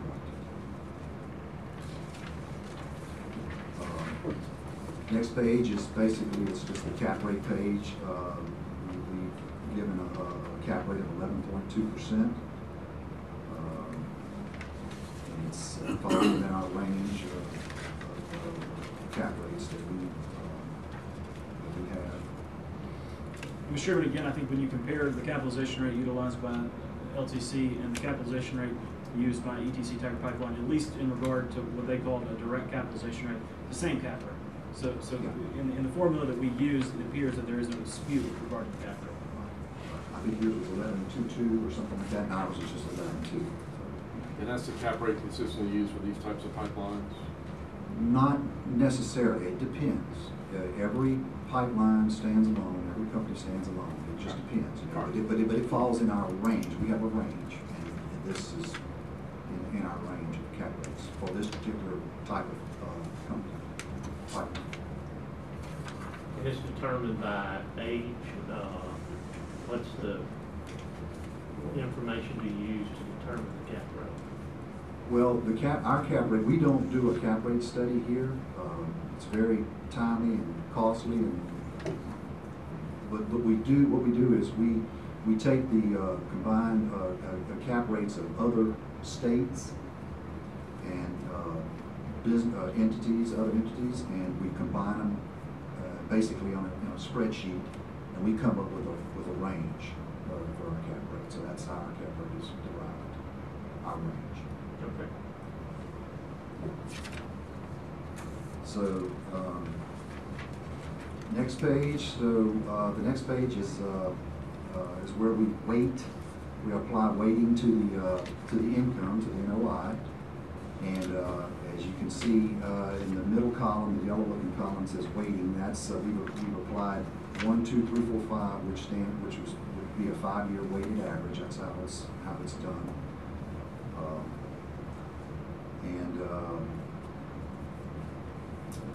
From that, it goes to the next page, which calculates the totals for each of those categories. Which the first one is a 5-year weighted average of 125,705,505. The second one is a 5-year simple average at 127,791,278. The third one is a 5-year adjusted for growth, which is 119,936,082.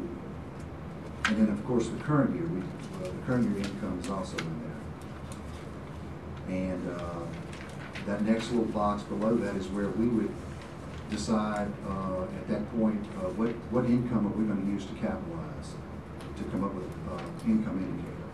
And in this particular case, for this company for this year, for tax year 16, we using basically the current year income, which was, we rounded it to 115,500,000. Sorry. So just make sure your testimony is clear and I understand what you're saying.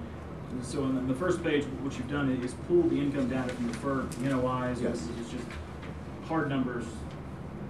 No opinion is applied there. That's right. Then you put that information into your system, which is parts, which runs these calculations and calculates different scenarios where you may have a 5-year weighted average, 5-year adjusted for growth. Right. And then you, in your expert opinion, come up with what you believe the projected NOI should be for the purpose of capitalization to come up with an income approach to value.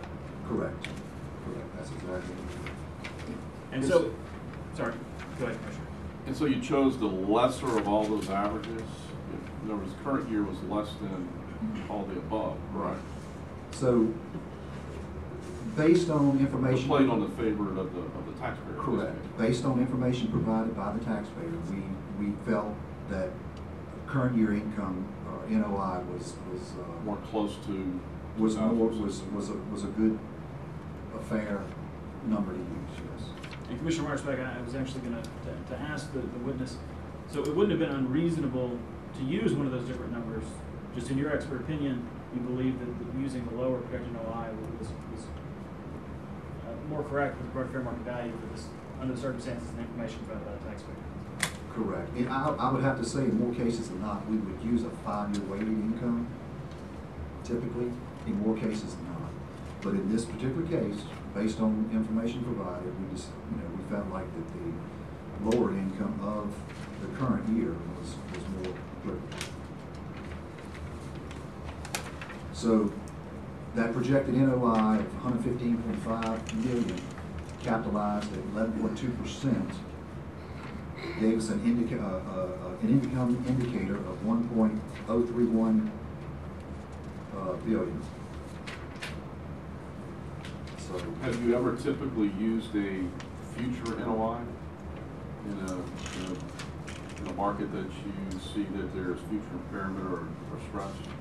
well, basically, that's what we're looking at. We're looking at, I mean, I know we're looking at past history to come up with a lot of this stuff, but we also, based on information, again, provided by the taxpayer, we try to project what we think is a good, fair, NOI for the future. And that's what we've done here. I think it's important to note that for public service companies, you project a new NOI every year. This is an Absolutely. annual process. We right? do this every year. It changes every year. I mean, it can change every year. That's right. It's new.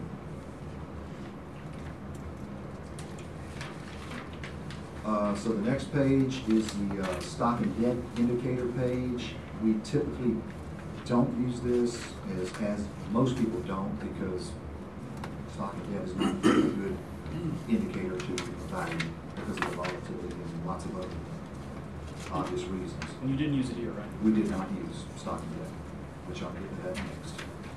Okay, so the next page is where we actually input our indicators that we came up with. If you notice, the cost approach indicator we came up with was 915 1.221 million, and the income indicator was 1.031 billion. There's no stock and debt indicator. Again, we don't put much into that. In this case, we didn't put anything into it. And we correlate, and this is where we actually consider obsolescence based on, again, what the taxpayer is telling us what's going on and everything. And so we correlated the two indicators at 50-50, 50% to the cost and 50% to the income. And I felt like this is a very, we typically would, and again, depending on the company and the circumstance, what's going on, but we would typically put more emphasis on the income, because if you're going to buy a property or something, the first thing you look at is income. What's my return on investment? And NLI that's the indicator you look at right there. So most people, I would have to say, probably put more emphasis on the income than they do on the cost. And this, A moment ago, you testified that typically your division does not factor obsolescence in the cost approach. Correct. So are you considering obsolescence through the correlation here? yes, I am. So if you will, briefly explain to the commission again, just how you're factoring obsolescence and weighting more heavily towards the cost approach as opposed to the income approach. Well, okay, so again, based on information provided by the taxpayer, it was my opinion that we don't rely as much on the income. So that's why I correlated more to the cost than I typically would. And the cost, as you can see, the cost number indicator is a much less number, which would equate to a lower system value after you do your correlation. So that's why. So that this is where I considered the obsolescence. What's the correlation factor on other platforms? Just is there a certain percentage? No. As long as it equals 100%. No. But I mean, do you normally give more weight when you said you give more weight to the income? Is that figure normally 72%, 75%, 55%? It just depends. And that's based on information from the Based on taxpayer? information is what's going on with that company for that particular, and again, it changes year to year. Every year standalone. So it just depends. So, testimony from the taxpayer, if this cliff happens 2 years from now, and the income is half of what it is now, is it still going to be 50-50, or do you see that more an indication that the value is even less? Yeah, I would say. I'm just asking the question. I know we're looking forward, but Right. I would say, yes, we would probably, and in that situation, it would be less. We would correlate more to the cost. I mean, Commissioner Berger, every year stands alone, so the entire appraisal will be redone. Cap rate will be reevaluated, Right. Y will be reevaluated, correlation will be reevaluated. And certainly, if you saw a drastic reduction in income, then that would be reflected in the value. So just to maybe finalize your testimony with regard to your appraisal, the next page is the state allocation, which you can briefly explain. Yeah, the next page is just the allocation. So you have a total undepreciated plant. Again, that number is provided it comes from the FERC of 1.111 billion.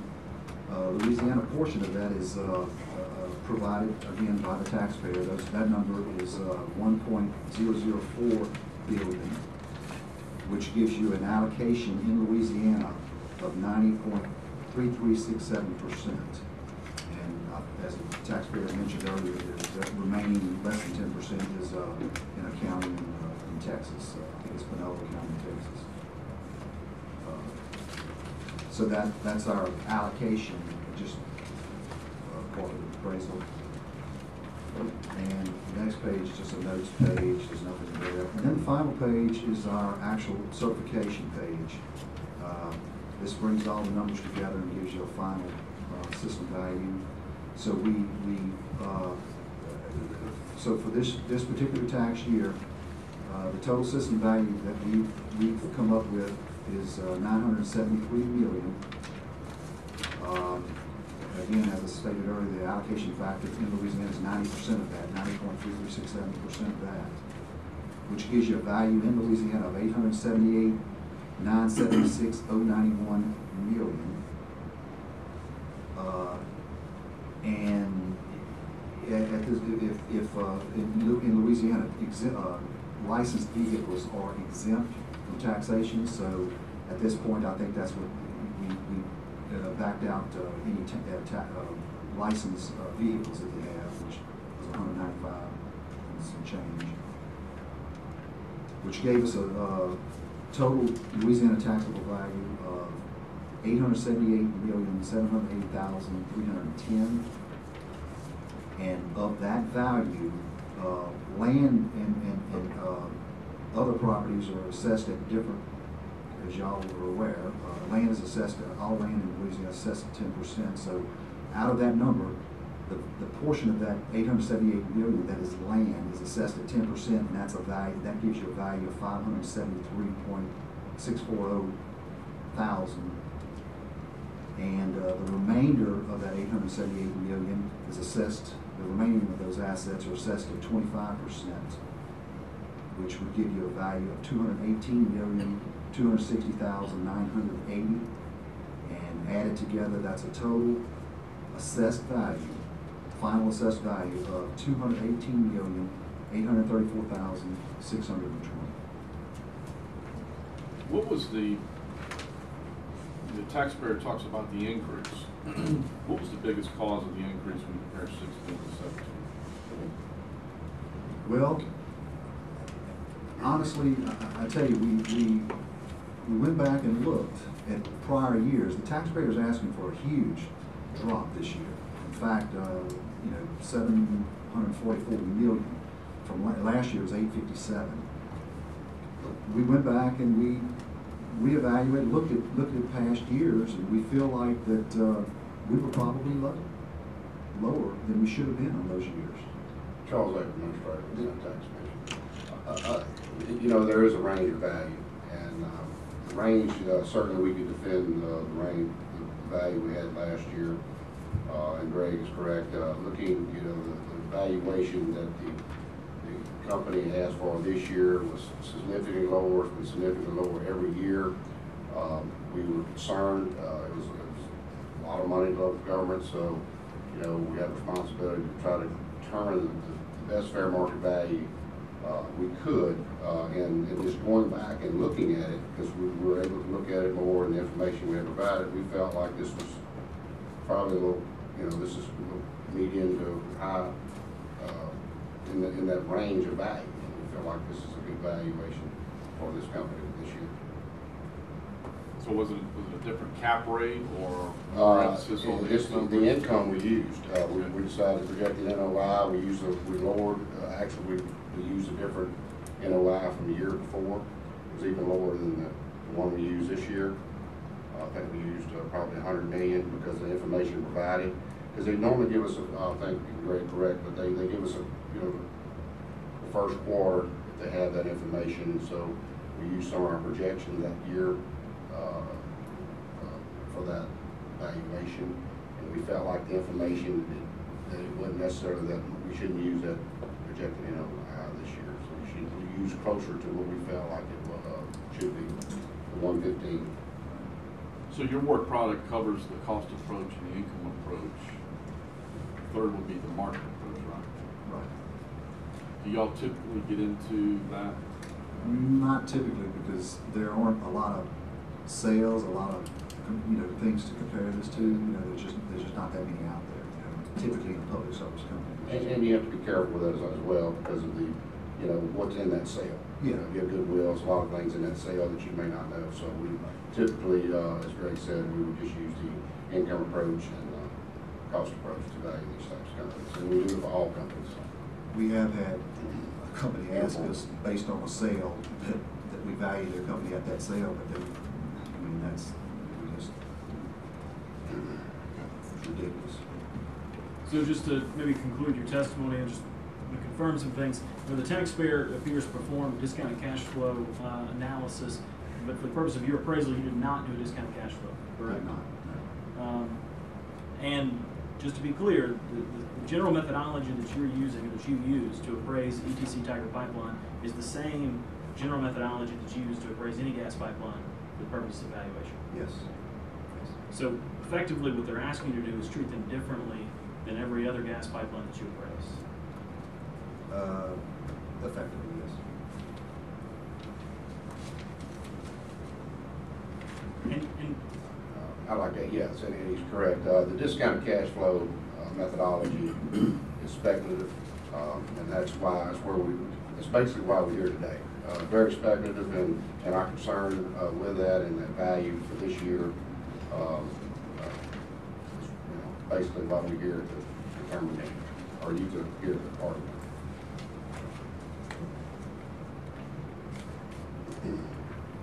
Greg, unless you have anything to add, or commissioners, if you have any questions, that's really the conclusion of our presentations. That's pretty much it. Unless you're looking at the last page of my appraisal, which is the allocation to the parishes. That's all it is, the cost to the parishes. That's it. All right, do we have any more questions? Can I say a couple things? Sure. If I'm short. So I think we've got a different terminology. They're saying that we want to be treated differently, and we're saying we want to be treated fairly. I think this page on his report is where he's capitalizing 115 million. That was last year's income. We know for a fact it's going to be 100 million this year. We know for a fact in 2018, it's going to be 85 million, just on the contracts. If you take 85 million and you divide it by 11.2, you come back to 760 million. You're right on top of it.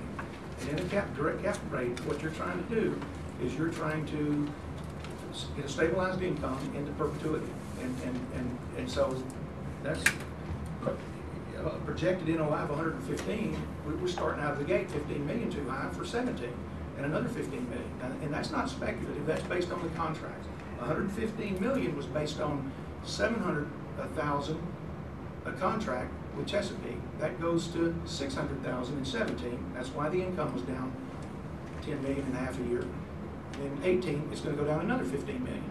And so those are knowns. We know those. And so those have to be taken into consideration in some capacity of willing buyer, willing seller. Our firm does a lot of evaluation work, what you call in real estate world fee appraiser. We do a lot of evaluation work on pipeline companies. We just completed a $35.5 billion appraisal of One Oak out of Tulsa, Oklahoma. They bought their partnership out. There was a specific pipeline in the Rocky Mountains. And we're doing this, they're going to book this. This is what they put on their books. They have a pipeline in the Rocky Mountains that was generating $55 million worth of net operating income a year. We put a $26 million value on that pipeline because the producer, Kinder Morgan, had already come out and said they've impaired all their properties, and as soon as those contracts are up, they're not renewing them. And so their income is going to go to zero. And so when you take that revenue that they made, and you calculate as what a known is, the SEC will look at that analysis. The PwC, their auditor, will look at that analysis. I couldn't put 55 million with a cap rate of 10 or 11 and say, well, but that's what it was right now, because that's not doing a fair market value opinion. And I think that's a lot of what we're doing. In the term of obsolescence has not been used because obsolescence would be something that would be adjusted to the cost approach. And right now, they're just using straight cost, no deduction. And our argument there is that no one would rebuild that pipeline as it sits today. You wouldn't put all that 250 million of compression out there, and you wouldn't put a 42-inch pipe there. It'd be no different than if you built you went 100 miles out in the country and built a speculative 200-floor hotel. And it doesn't work. Well, nobody's going to pay you what you put into it. If you're renting 4 floors or 2 floors or whatever, they're going to do an economic calculation. And so really what it costs doesn't really matter at that point anymore. It's what would it cost to replace it. In the cost approach, as we know, the term is replacement cost new. It's not reproduction. In that definition, in replacement cost new, it says, and I know you guys know this, I'm just getting it on the record. The replacement says like utility. That you, in the cost approach, when you're using cost approach, you value it with like utility. We know the utility is 42% on the pipeline and 3% on the compressors. So something has to be done in that regard. I made a joke a while ago that Charles was being mean to me, and you guys saw my face and knew I'm laughing. I shouldn't have done that on the record. We've had very, very spirited debate on this appraisal for several years, but we've, you know, he represents strongly, and we can appreciate that. And we're just in a situation where this is different, and we need someone to help us make a decision in that regard. I don't think I have anything. While you're speaking, for the record, tell me how you disagree with the net operating income that was actually used by the LTC appraisal. Okay, all right. In the box, on their page, it says projected NOI. He's got two income approaches. The first one is it has growth in it. There's no growth here, so you wouldn't use that. So I agree with that one. The second one, while we have 5 years of income there, we have a trend coming down. And we know for a fact the 115 million is in the past. It's not gonna make 115. I showed you the first 2 quarters of 17. I did the math on the lost volumes. Mathematically, it's impossible. Those volumes are gone. So 115 is gone because the 115 was based upon the 700,000 cubic feet of gas. We're already down into 600. That's why we know the projected income will not be 115. It will be 100. We know that. We know that. We know in year 2, based on the contract renegotiation, it's going to be $85 million. We think, if we're using their report, we think that's the number because you're projecting that into perpetuity. You're saying from now on, that pipeline is going to make $85 million. It's not going to do that. I guess I'm struggling with that comment because we look at every year by itself. We're not assessing based on future values of what's happening in the future. That's what the income approach does. The income approach. Well, it doesn't. It looks at that particular current year. Well, we're not taking into account NOI for 18, 19, 20, 21, 22. I don't think his approach did that. Okay, well, yes, sir. You're saying when you use a projected income on a cap rate, you're saying that's what that's going to make into the future forever. That's the capitalization. How could anybody ever say that? You can't predict. Nobody has a crystal Well, ball. that's how all income producing properties are acquired, is based upon, and DCF model is the model that they use to buy these things. Charles, I could add something. Charles A. Administrator, Louisiana Tax Commission, just to answer that question. I mean, yes, DCF is used, but it's very speculative. It's not always used as a valuation. So we feel that our valuation is sound. We are uniform. And you got to realize too, we value a lot of other pipelines. So, you know, uniformly, we're not out there. You know, a lot of them are saying things are going to happen 4 years, 5 years. A lot of these companies are. So we have to be very careful how we treat that. It's not that we don't take that into consideration. It's just, you know, we feel like we have to be uniform and fair to all the other companies involved as well. But if this is so-called a unicorn, then maybe that's for y'all to determine. Well, and I think we both agree, both the LTC and we would agree as appraisers that the income approach is taking future revenue, expected revenue, and converting it to today's dollar. When you're doing an income approach as an investor, you're speculating, using his word, you're projecting what you're going to make off of it, and then you're converting it to a value. So the future is what you're valuing in the income approach. It is as of that day of January 1st is what you know on that day, but it's all, the income approach is all about future. That is it. I mean, that's textbook definition. Yeah, I would agree with that. The one variable that I think we're all leaving out there is the risk factor, and the risk factor is captured by the capitalization rate. And so, you know, you're more aggressive with the capitalization rate, less risk, less the higher the cap rate, the more risk. Now this, to me, the fact that it is a gathering pipeline makes it a little different. But that's why I asked the question about the actual income. Because I know you do lots of other appraisals. I know you work with the tax commission on a lot of other appraisals.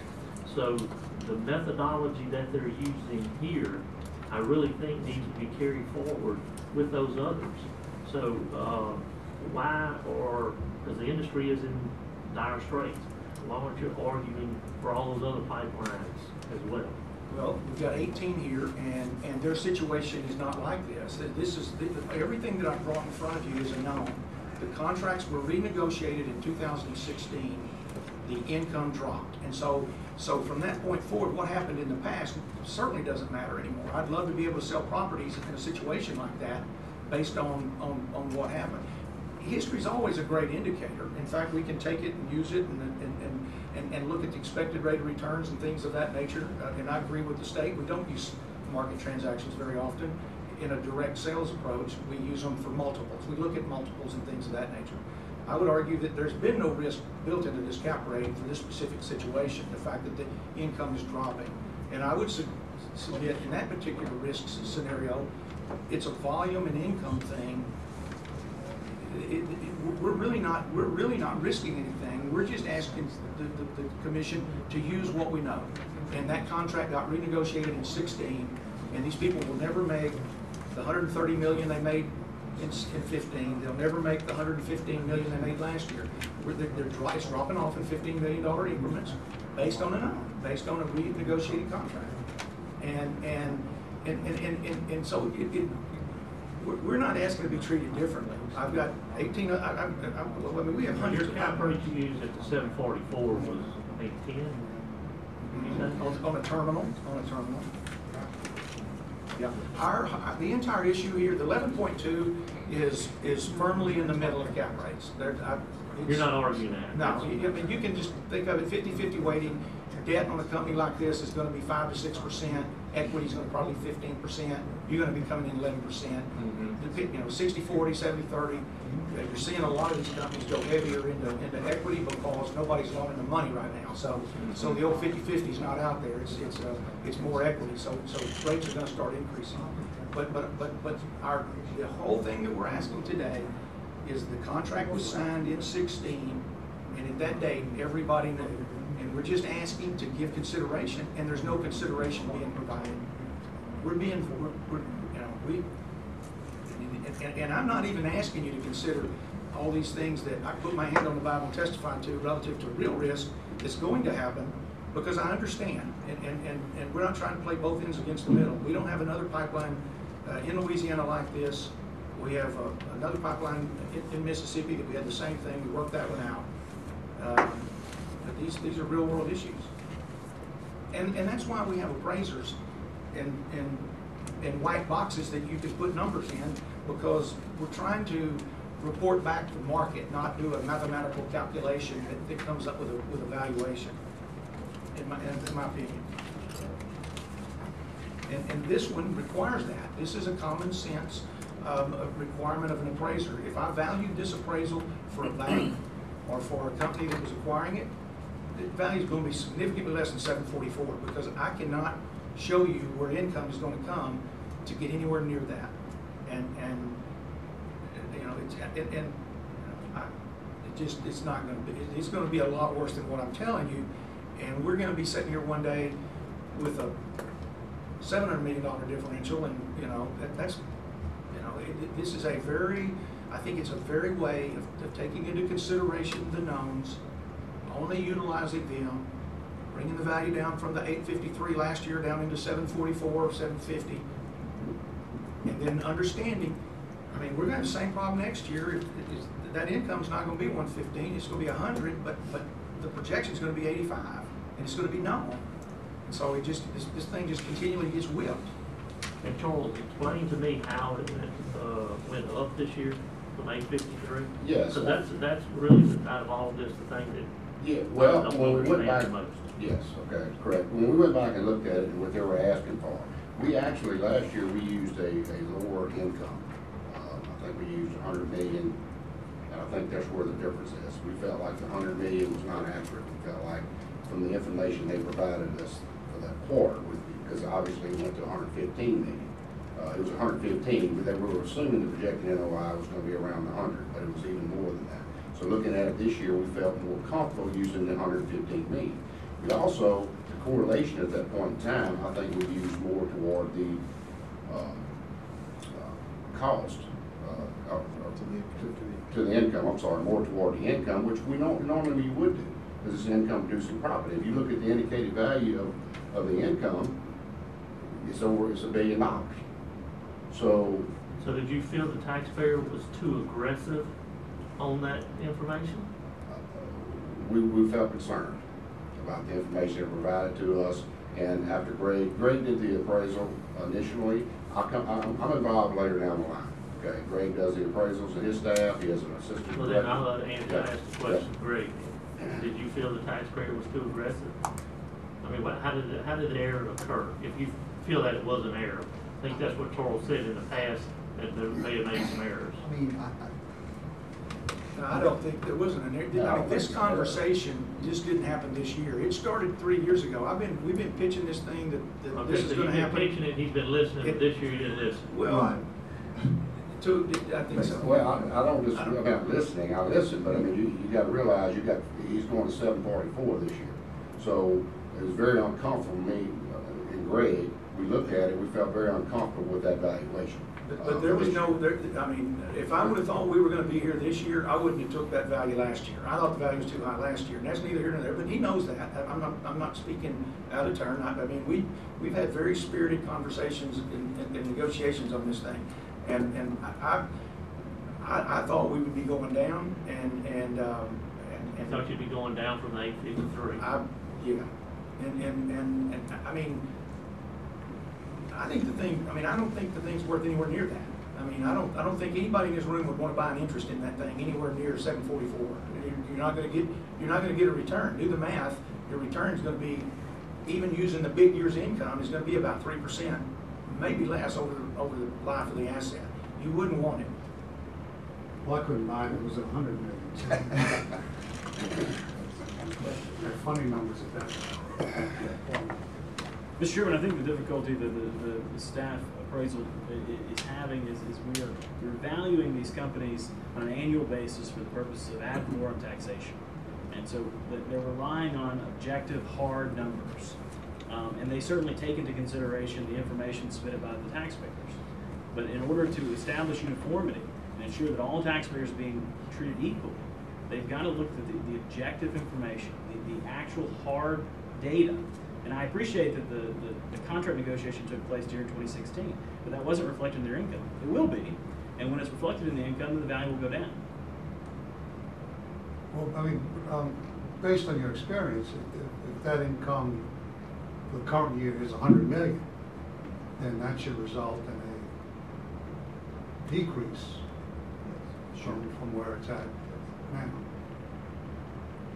I think it's just, you know, and when some, you know, there were, you know, I just want to make sure there were no errors. I think what we've gotten into, guys, is this thing is going to go down, and it's going to be an issue. And when I say go down, the income. And I think we got to a point to where I thought we should be, and where the state thought we should be, is that it you know, it needed to fall on third-party ears and help us make that decision.